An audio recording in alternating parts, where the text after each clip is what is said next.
Genèse 50, j'ai lu au nom de Jésus-Christ. Joseph se jeta sur le visage de son père, pleura sur lui et il le baisa. Il ordonna aux médecins à son service d'embaumer son père et les médecins embaumèrent Israël. 40 jours s'écoulèrent ainsi et ils firent employer à l'embaumer et les Égyptiens le pleurèrent 70 jours. Prenons Genèse 14. Je ne vais pas donner beaucoup de, je crois que je ne donnerai pas beaucoup des Écritures. Genèse 14.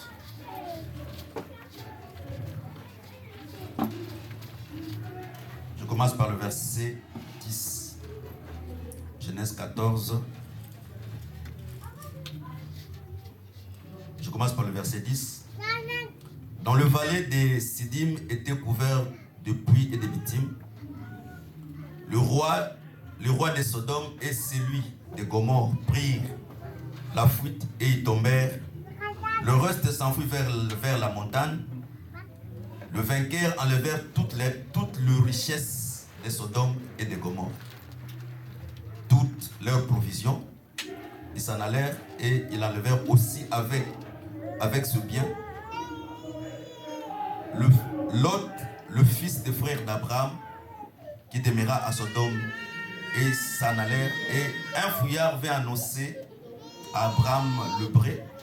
Celle-ci habitait parmi les chaînes de Mamré, Amoréens, frère d'Escolon et frère d'Aner, qui avait fait alliance avec Abraham. Dès qu'Abraham y apprit que son frère avait été fait prisonnier, il arma 318 de ses plus braves serviteurs nés dans sa maison, et il poursuivit le roi jusqu'à Dan. Il divisa sa troupe pour attaquer la nuit et ses serviteurs. Il les battit et il poursuivit jusqu'à Shoba, qui est à gauche de Damas. Il ramena toutes les richesses. Il ramena aussi Lot, son frère, avec ses biens, ainsi que les femmes et le peuple. Lisons encore Exode. Je crois qu'on l'a la fois passée, mais on va lire encore Exode.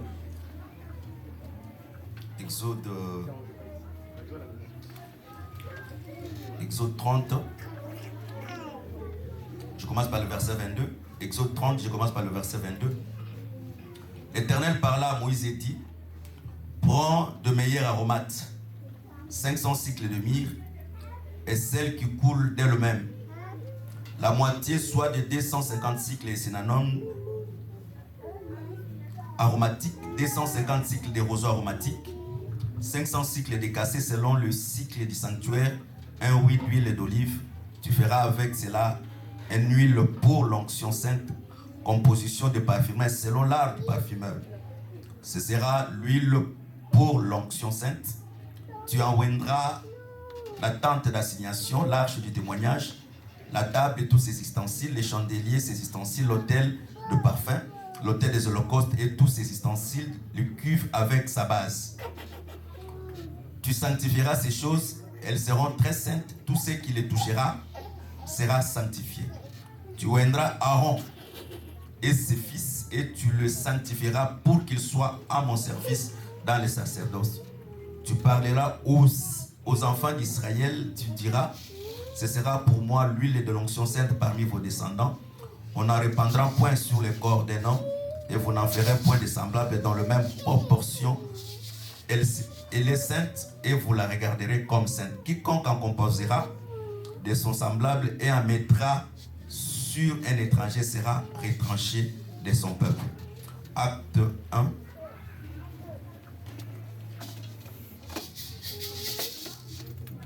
Acte des Apôtres, verset 1.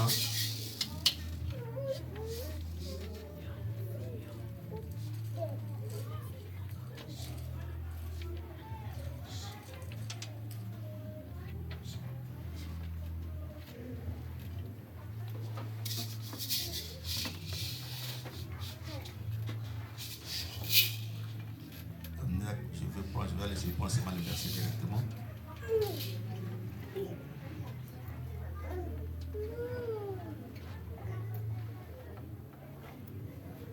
commence là où je devais commencer. Je commence par le verset 3. Bon, je commence par le verset 2. Jusqu'au jour où il fit enlever du ciel, après avoir donné ses ordres par le Saint-Esprit aux apôtres qu'il avait choisis. Après qu'il ait souffert, et leur apparut vivant et leur en donnant plusieurs preuves, se montra à eux pendant 40 jours, parlant des choses qui concernaient le royaume de Dieu. Comme il s'est trouvé avec eux, il leur recommanda de ne pas s'éloigner de Jérusalem, mais d'attendre le Père. Le Père avait promis ce que je vous aurais annoncé. Allons directement à Ephésiens 4. Donc là, sinon je vais prendre beaucoup de temps pour rien. Ephésiens 4. Ephésiens 4. Je commence par le verset 9.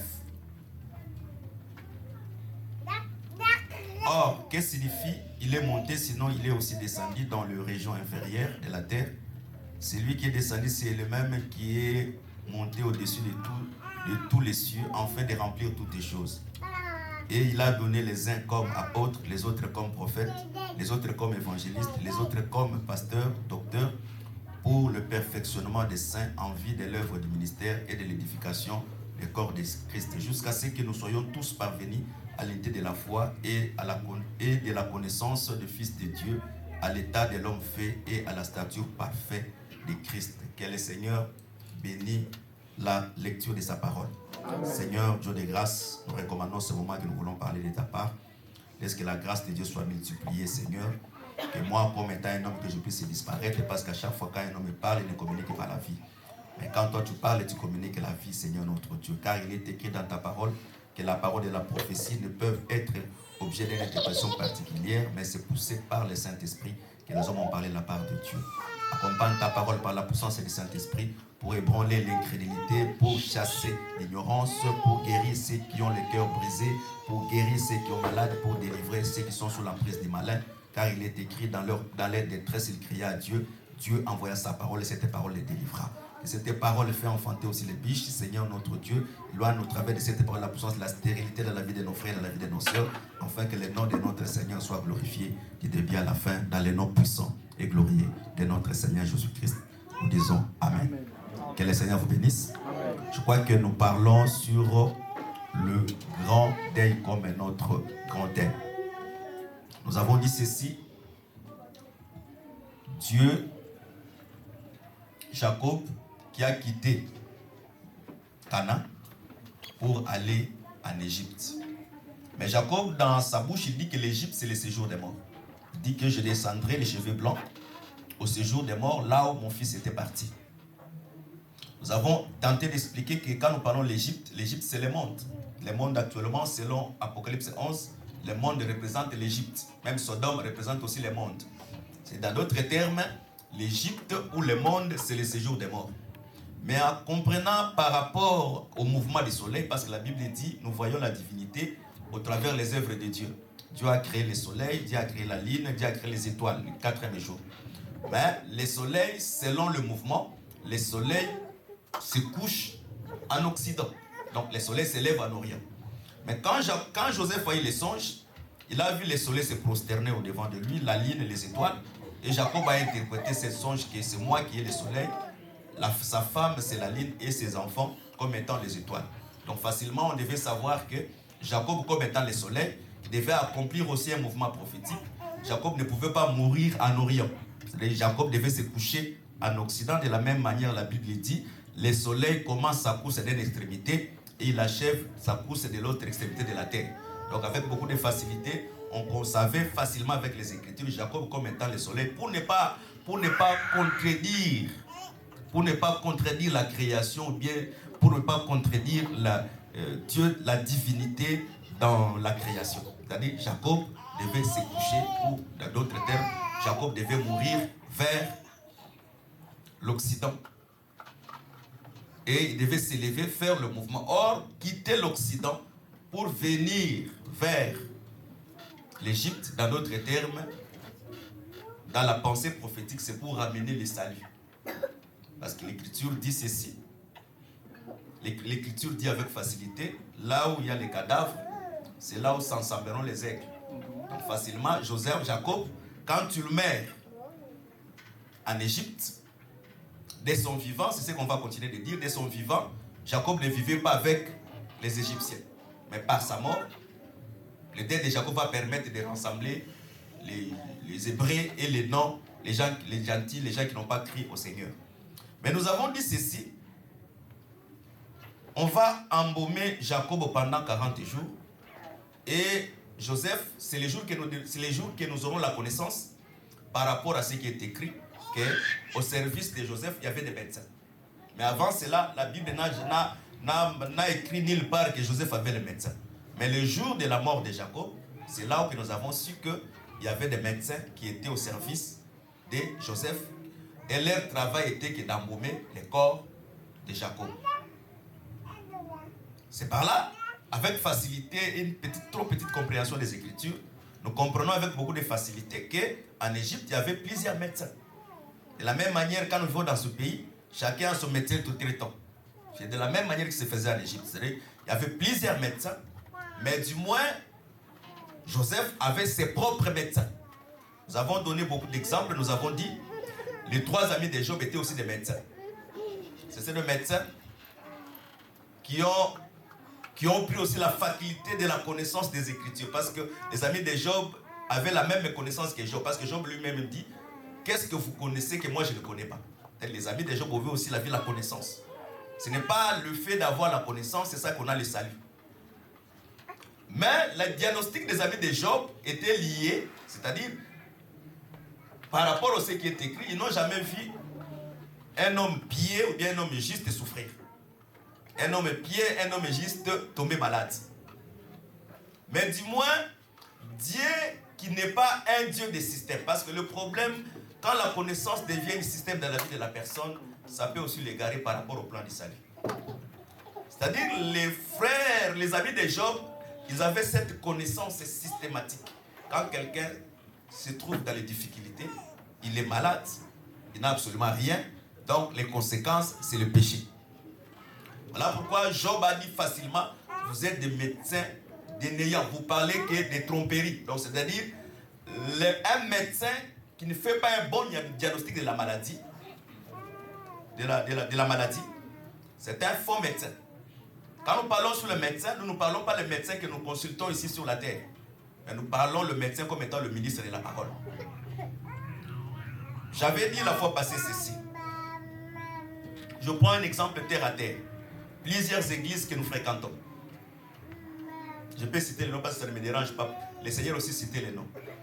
Je prends un exemple, le combat spirituel. Dans le combat spirituel, si quelqu'un est possédé de l'esprit de la sorcellerie, et que si la personne confessait la sorcellerie, pour qu'il soit délivré, la personne doit faire un jeûne de 60 jours. Ou de 40 jours, ou de 30 jours. C'est déjà un système bien établi dans le combat. Tout celui qui est malade, bien de la sorcellerie, directement, sans raisonner, entre en prière, on va te couper les cheveux. Or, Dieu n'est pas dans ce système. Ce n'est pas parce que Dieu a délivré quelqu'un par 60 jours de jeûne et les gens qui viendront, ils seront toujours délivrés de la même manière. Le Seigneur a expliqué la diversité de l'opération du Saint-Esprit. Ce n'est pas la même manière qu'il a guéri Bartimée. Et c'est l'aveugle Bartimée. Ce n'est pas la même manière qu'il a guéri l'aveugle né. Donc à chaque maladie ou bien à chaque situation, il ne faut pas s'habituer avec Dieu. Il faut toujours consulter et chercher la volonté de Dieu. J'avais donné un exemple la fois passée, j'ai dit ceci. Dieu posa une question à Ézéchiel. Est-ce que les eaux que tu vois vont avoir encore la vie? Si Ézéchiel était moi, par habitude, je pouvais facilement répondre, le Seigneur, avec tout ce que tu as déjà fait avec moi, je crois que les eaux auront la vie. Mais Ézéchiel a dit, non Seigneur, c'est toi qui le sais. Parce qu'à la manière de Dieu, Dieu n'aime pas qu'on réponde à sa place. Dieu, même s'il te pose la question, ne cherchez pas à répondre. Il a posé à Job, Job n'a pas répondu. Parce que les questions qu'il a posées à Job, Job a fermé sa bouche. Et quand le Seigneur te pose une question, c'est lui-même qui a la réponse. Ne te précipite pas à répondre parce que ta réponse n'est pas sa réponse. Amen. Parce que les voix de l'homme ne sont pas les voix de Dieu. Que le Seigneur vous bénisse. Alors, je dis ceci.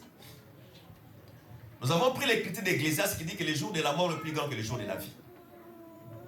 Quand nous prenons l'écriture que le jour de la mort est plus grand que le jour de la vie, ce n'est pas ta mort ni ce n'est pas ma mort. Prenons des exemples terre à terre.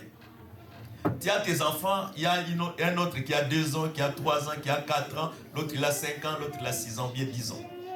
Si tu meurs aujourd'hui, ça sera une catastrophe. La femme, il va commencer à pleurer où? Et dans ces pays où le mariage est difficile, quand est-ce qu'il va encore se remarier? Sauf si le Seigneur lui fait grâce.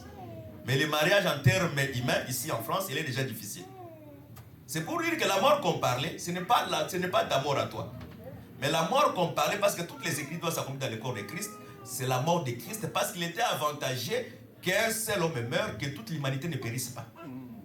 Voilà pourquoi la Bible dit, il devait mourir pour rassembler tout celui qui était perdu en Adam. Voilà pourquoi la mort de Christ nous est importante. Et nous avons encore expliqué, quand il y a le testament, la validité du testament est attestée seulement quand le testateur meurt. Or, nous savons tous, depuis la création, les testateurs n'étaient pas morts. Ils entraient dans les animaux. Quand on tuait l'animal, avant de tuer l'animal, ils quittaient. Ils entraient dans les arbres. Quand on voulait couper l'arbre, ils sautaient dans les arbres. C'est-à-dire, les seigneurs entraient dans les arbres. Les seigneurs entraient dans les animaux. Les seigneurs entraient même dans l'arche. Mais les seigneurs faisaient du voyage dans ces instances. Voilà pourquoi tu pouvais facilement, on pouvait voir l'agneau à travers les seigneurs. On pouvait appeler les cèdres comme étant Dieu. On pouvait appeler les lions, les animaux. C'est-à-dire Dieu était en voyage. Mais le corps de Christ, c'est là où Dieu est dans sa demeure définitive. C'est-à-dire quand tu meurs dans le corps de Christ, c'est-à-dire le testament devient valable. C'est pour dire que tu ne peux pas recevoir les dons de la guérison si le Seigneur ne meurt pas. Tu ne peux pas avoir la paix si le Seigneur ne meurt pas. Parce que c'est celui qui écrivait les testaments, c'est-à-dire celui qui croit en moi aura la paix. Si quelqu'un respecte ma parole, je lui donnerai la supériorité de toutes les nations. Ces écritures-là devaient s'accomplir si seulement les testateurs meurent. C'est là que nous avons donné un exemple.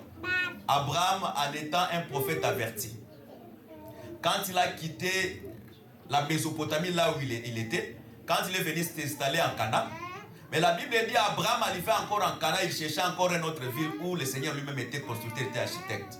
C'est-à-dire Abraham savait, comme le testateur n'est pas mort, bien qu'il m'a dit que je dois entrer dans la terre promise, mais je n'entrerai pas dans la terre promise aussi longtemps que le testateur n'est pas encore mort. La validité des testaments, c'est par rapport à la mort de Christ. La mort de Christ à la croix nous a permis d'entrer dans les promesses de Dieu. Que le Seigneur bénisse. Je prends encore un autre exemple, une autre écriture. Il y a un frère dans la Bible qu'on appelle Saoul. Il est sorti de la maison de son père pour chercher des ânesses. Arrivé en route, il a croisé le prophète. Et le prophète a fait de Saoul roi. Et quand il est arrivé, le prophète a dit, ça fait déjà 3 jours que ton père a retrouvé les ânesses qui étaient perdues. Maintenant, ton père ne se préoccupe pas de ces ânesses, mais se préoccupe vraiment de toi. C'est pour dire ceci. L'œuvre de la croix, la mort et la résurrection du Seigneur nous a permis, nous,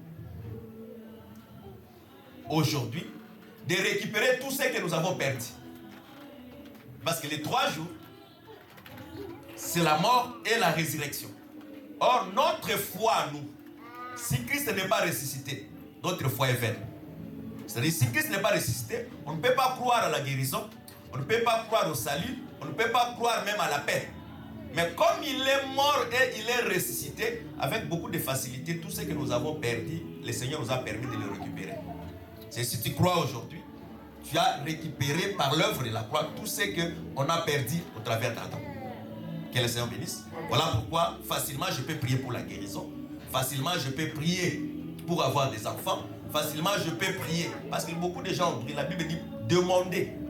Quand la Bible dit demandez, vous sera donné. Demande, il y a d'autres choses, on vous dit, ce n'est pas des choses difficiles dans la Bible.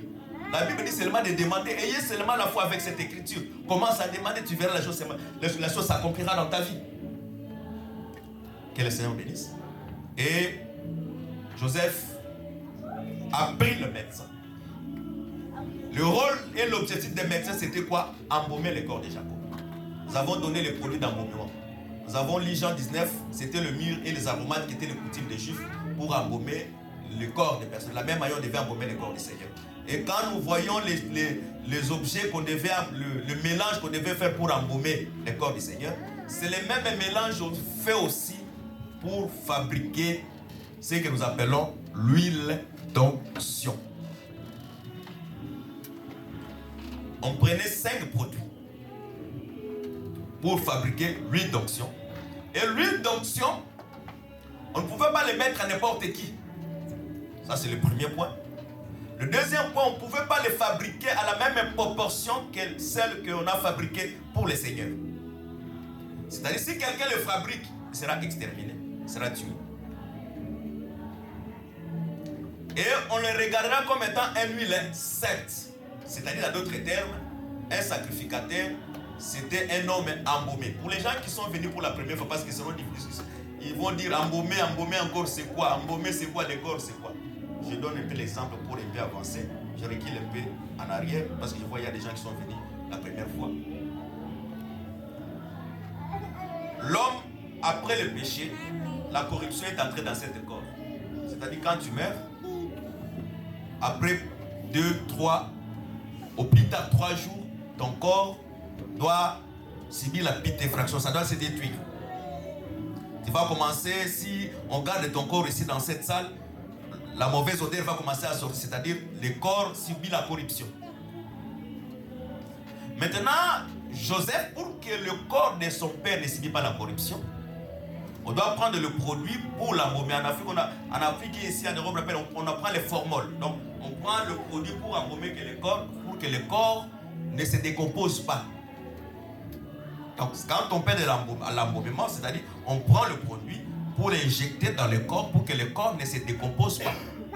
Mais le travail que le médecin est en train de faire, c'est un travail intérieur, mais qui a une répercussion extérieure.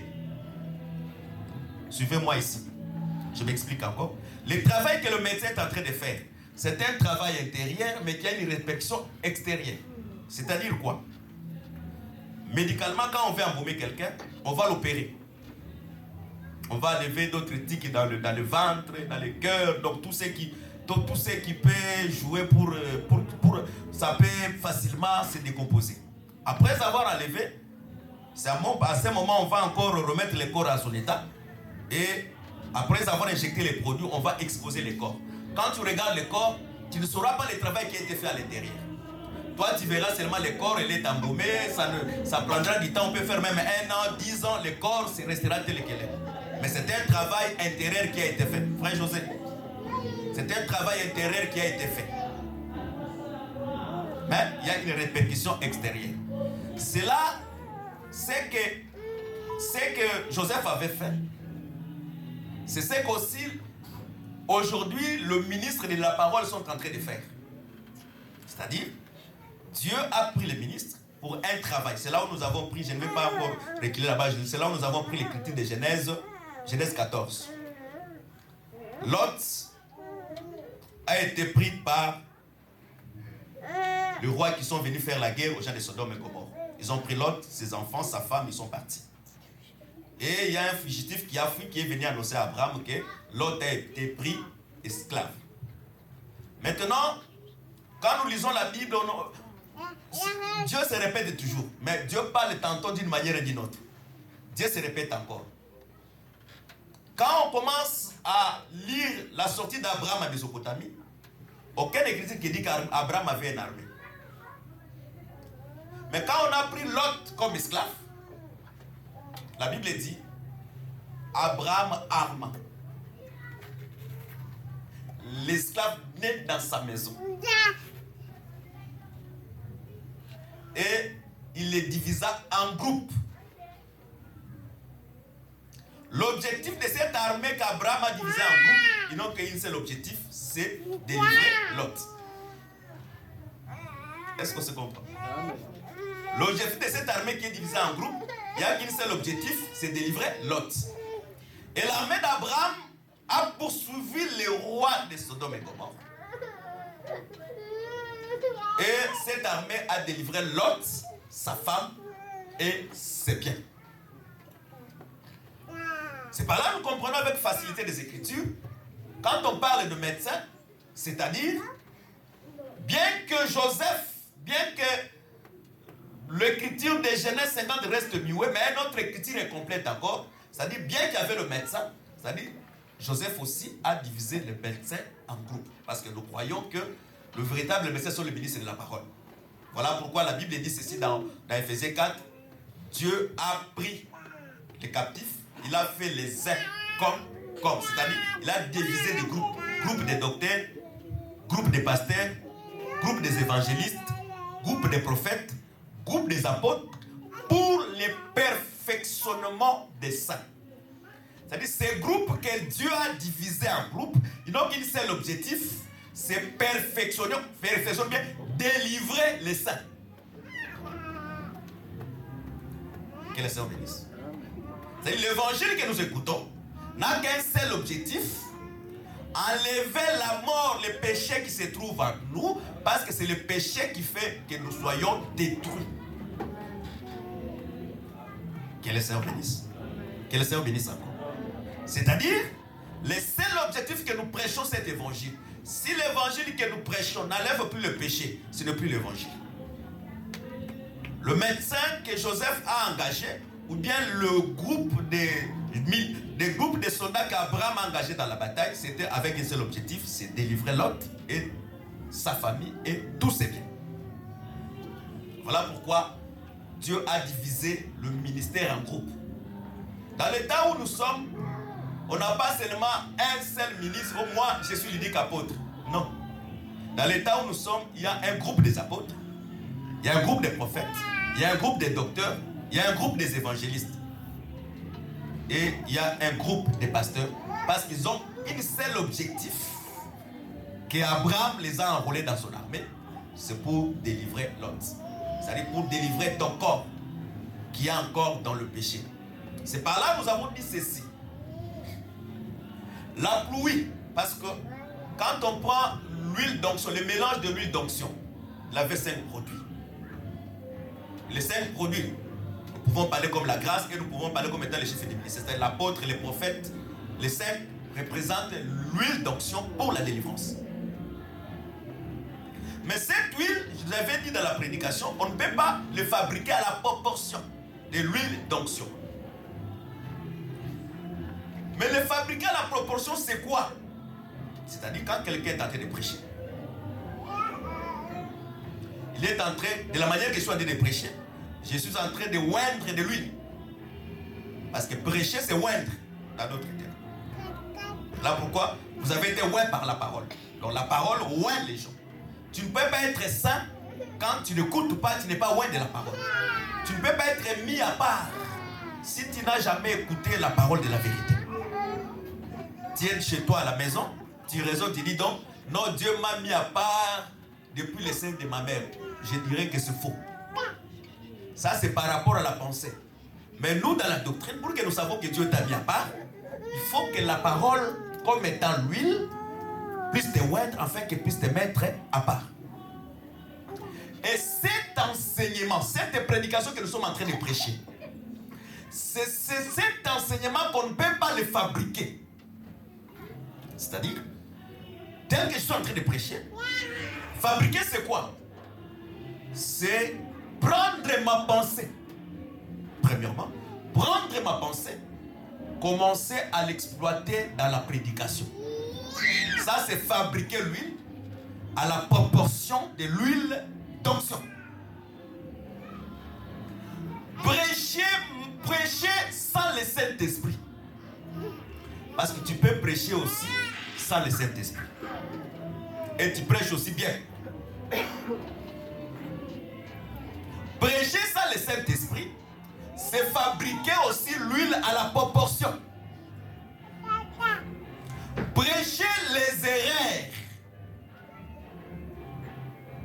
Parce que quand on prêche les erreurs, on a aussi mal fabriqué l'huile d'onction. C'est-à-dire, tu as fabriqué l'huile à la proportion du Seigneur. Or, celui qui fabrique cette huile doit être exterminé.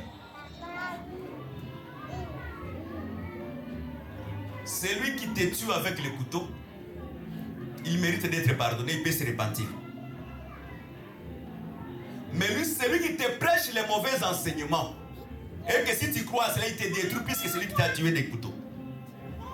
Parce que le salut est résumé à ce que nous sommes en train d'écouter. Je prends encore un deuxième exemple avant d'avancer. C'est comme les gens des groupes de prière ils disent, la femme samaritaine est allée prêcher. Mais les gens qui ont écouté la femme samaritaine quand ils sont venus, eux-mêmes ils ont dit non.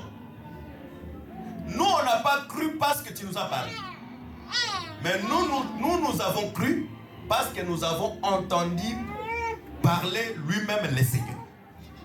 Pourquoi ils ont dit que nous avons entendu parler lui-même le Seigneur? Parce que nous croyons avec la Bible, le Seigneur, les Écritures doivent se compléter.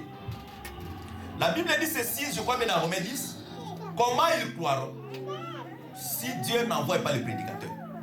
C'est-à-dire, même si un frère te parle de Jésus en dehors de l'église, vous rencontrez quelque part, tu n'as pas encore reçu la foi. Parce que la foi vient qu'avec le prédicateur. Là, même si tu refuses Amen, moi-même avec les Écritures, j'ai dit Amen. Parce que l'Écriture dit ceci, comment ils croiront s'il n'y a pas des envoyés? C'est dans d'autres termes, c'est l'envoyé qui ramène la foi. La femme samaritaine n'était pas un envoyé, mais Jésus était un envoyé. Voilà pourquoi quand ils l'ont entendu parler, ils ont aussi cru. Amen.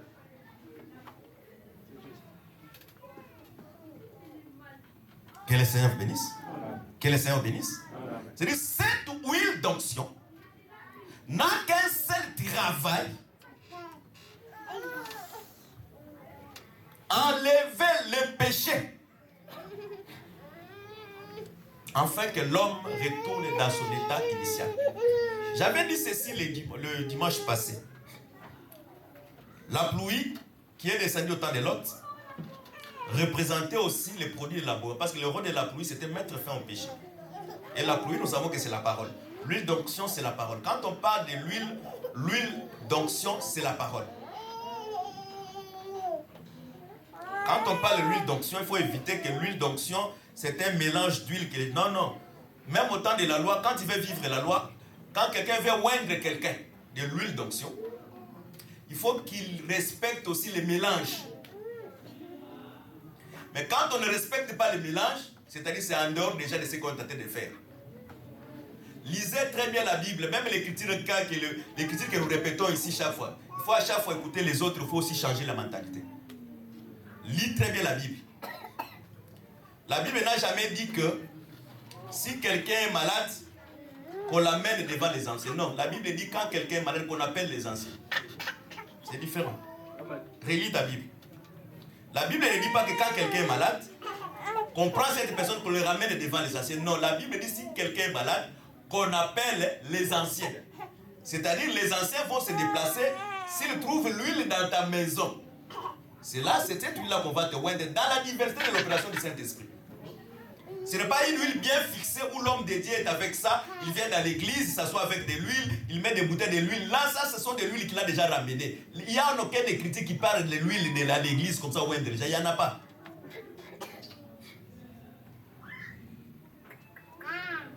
Voilà pourquoi nous demandons à plusieurs personnes qui ont été ointes de cette huile. Peut-être tu as été oint par l'huile diabolique. Tout ce que Dieu n'est pas, si Dieu n'est pas dans quelque chose, derrière la chose c'est Satan. J'ai donné un exemple un jour. L'idolâtrie c'est quoi? L'idolâtrie, c'est Dieu a utilisé quelque chose, mais Dieu a déjà quitté la chose et que les personnes restent à respecter cette chose, c'est l'idolâtrie. J'ai donné un exemple. Dieu, Israël, quand ils sont sortis en Égypte, Dieu a dit à Israël, élève les serpents des reins, tout celui qui sera malade, tout celui qui a été mordu par les serpents, il sera guéri. Mais après cette guérison, Israël a pris les serpents des reins. Il l'a mis dans la sac. et ils ont commencé à marcher avec les serpents d'airain jusqu'à Cana.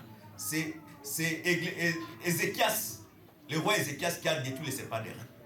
C'est vrai, Dieu a utilisé les serpents d'airain, mais Dieu est sorti dans les serpents d'airain. C'est vrai, Dieu peut utiliser l'huile naturelle, mais Dieu n'est pas dans l'huile naturelle.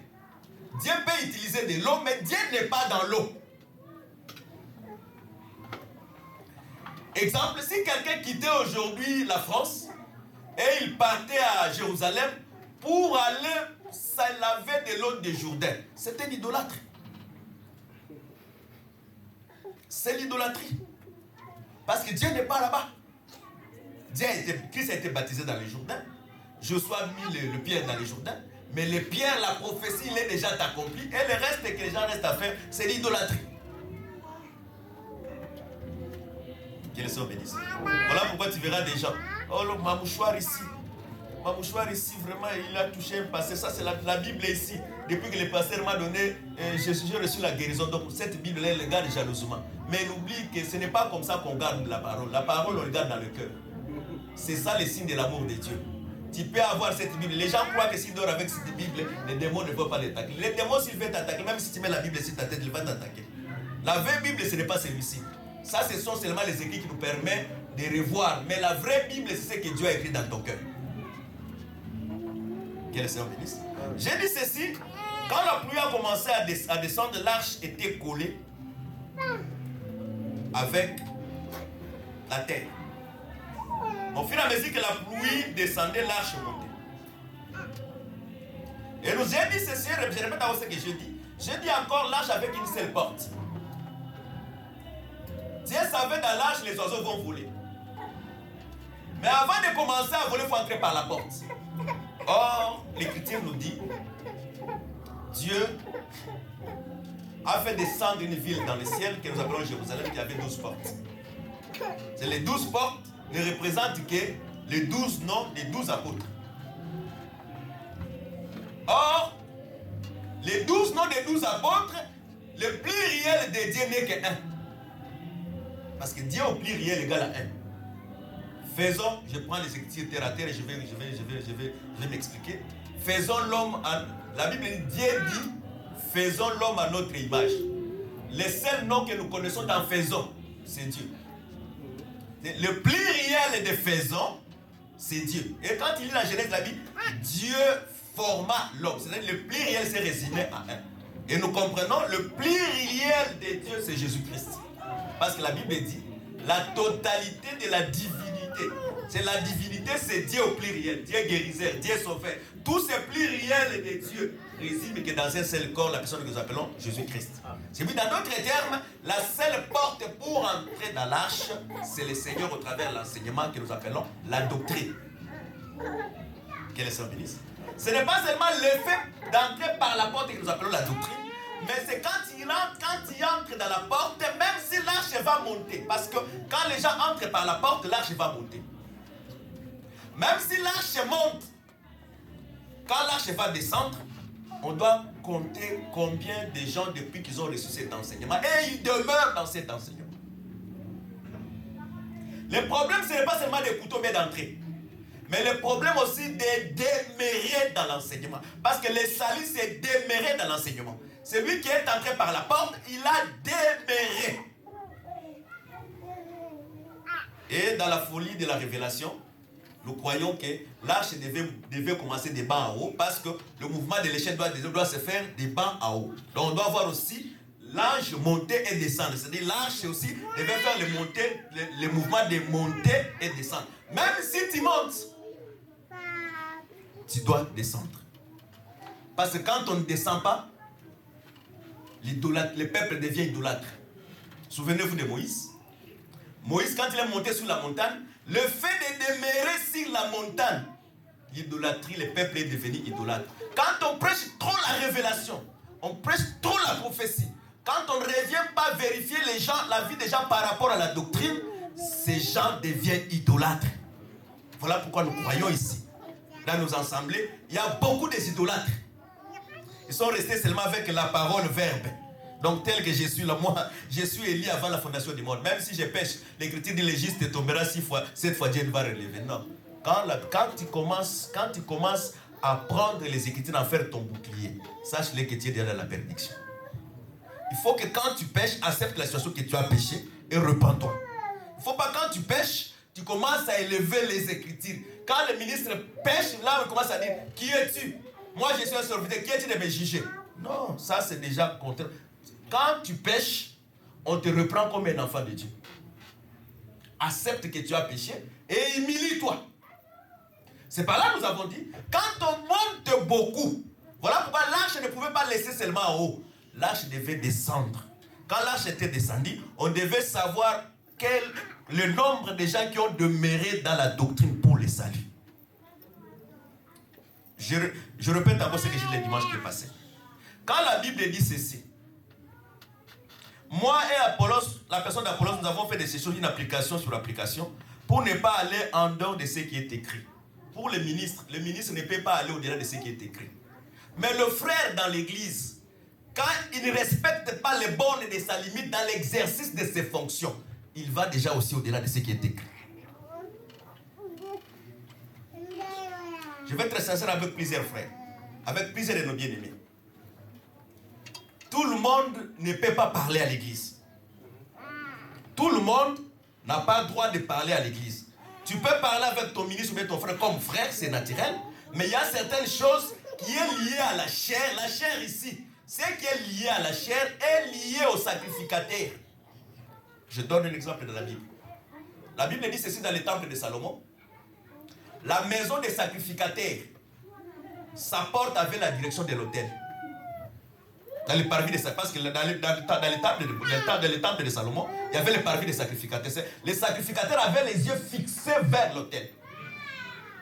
C'est-à-dire, celui qui n'est pas appelé à servir Dieu dans l'autel, ce n'est pas parce qu'on fait, parce que la marche, Israël a marché naturellement comme ça. Il marchait, il met les pas, ils avancent pour aller vers Canaan. Et j'ai dit la fois passée, en marchant, quand on marche, on a plus la pression de la ville. Donc Israël avait les promesses, il devait hériter Canaan. Mais en étant loin de Canaan, il n'avait pas la précision de l'héritage. Mais quand on s'approche de la ville, on a plus la précision de là où on est tenté de partir. C'est nous faisons la marche par rapport à la foi. Au fur et à mesure nous avançons dans la foi, nous avons le vrai percé de la ville et nous avons l'héritage qui est devant nous. Mais dans la sortie, Israël, quand ils sont sortis à Babylone, Israël a rapporté plusieurs ustensiles parce que les ustensiles des tabernacles étaient destinés aux gens qui devaient les porter. Ce n'est pas parce qu'on sort, quand tu vois un ustensile de l'hôtel tombe, tu ramasses. Quand tu n'es pas appelé à porter, tu vas mourir comme ça. Même si ça tombe, cherche celui qui a le droit de les porter, de venir les ramasser. Parce que quand est-ce que la personne est bénie? Quand on respecte aussi les règles, parce que la doctrine c'est quoi? Ce sont les règles, le principe pour mieux vivre, pour servir Dieu. Mais quand on ne respecte plus les principes, là on commence à aller au-delà de ce qui est écrit. Vous savez, je vous dis, avec beaucoup de frères, ils jouent avec le feu. Le feu, ils jouent avec le feu dans leurs mains.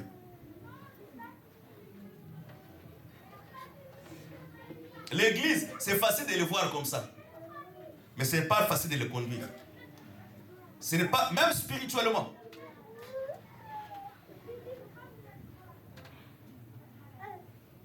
C'est-à-dire, dans l'arche, il y avait une limite à chacun. Même le ministre a une borne. Paul a mis des bornes, même pour les ministres. Quand tu veux parler avec une personne âgée, il y a une borne.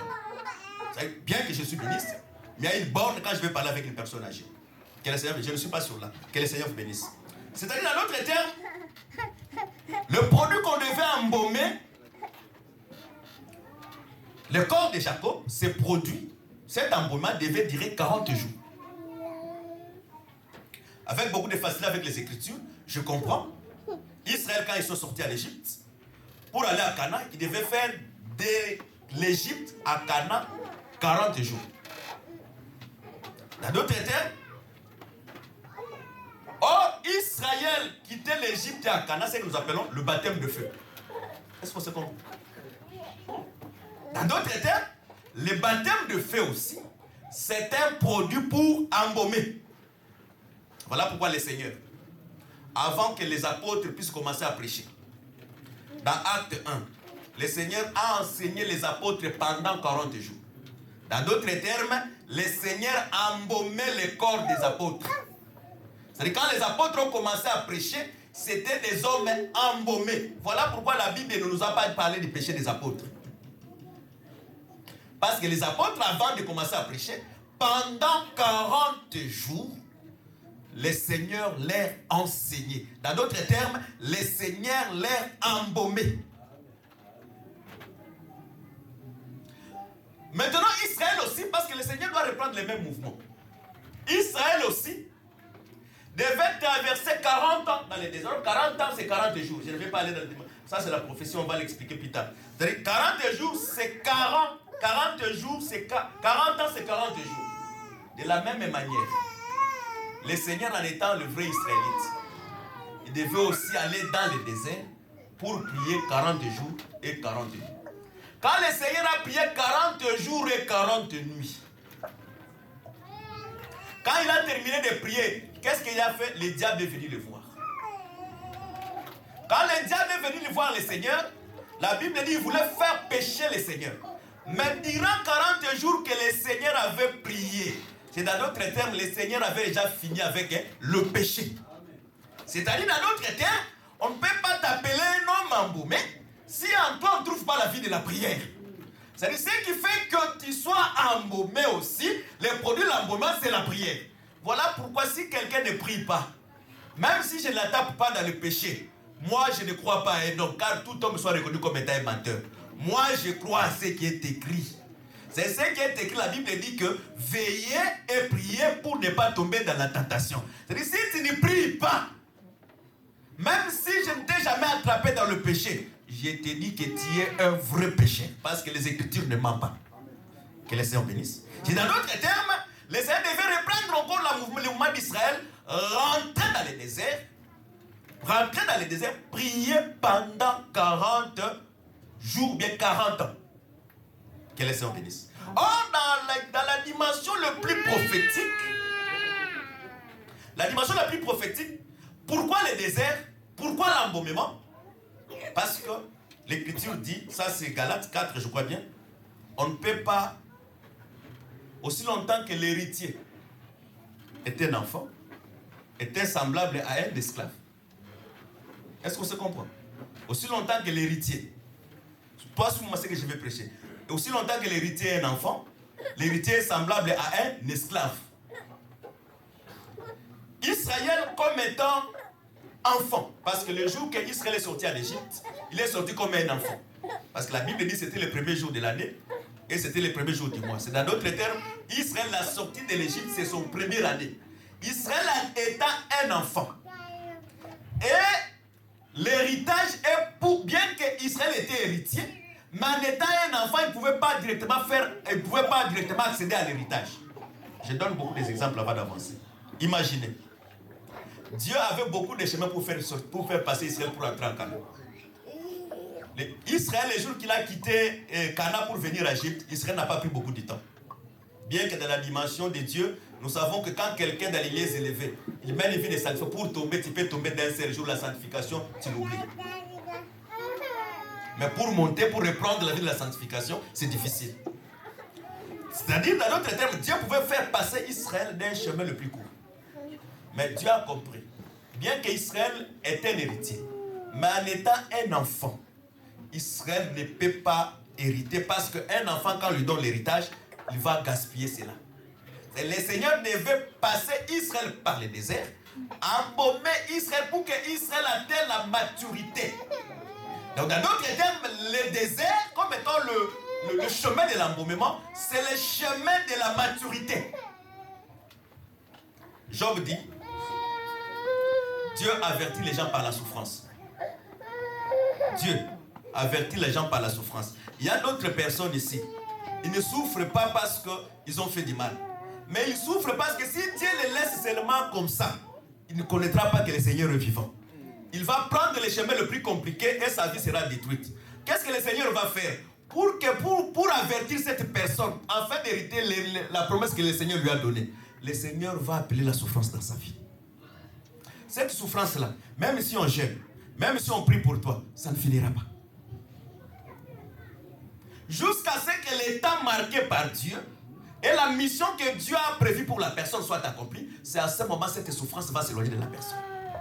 C'est dans d'autres termes, les déserts, les 40 ans de l'embaumement, c'est là où nous avons dit, quand la pluie descendait, l'arche montait, c'est-à-dire l'élévation d'un enfant de Dieu dépend de sa sanctification. Est-ce qu'on se comprend? Un enfant de Dieu, sa réussite, son élévation dépend de sa sanctification. C'est-à-dire, aussi longtemps que tu te sanctifies, le Seigneur aussi t'élève et le Seigneur t'élève. Aussi longtemps que la pluie descend, les montagnes disparaissent, l'arche monte. Donc tu vas monter au fur et à mesure, tu vas perfectionner ta vie. Aussi longtemps qu'il y a encore un levain de péché en toi, il y a encore un obstacle dans ton élévation. Voilà pourquoi tu peux être courageux. Comme le monde le dit. C'est encourager les frères. Il cherche du travail, puis tu vas faire le bilan de ton travail. À la fin du mois.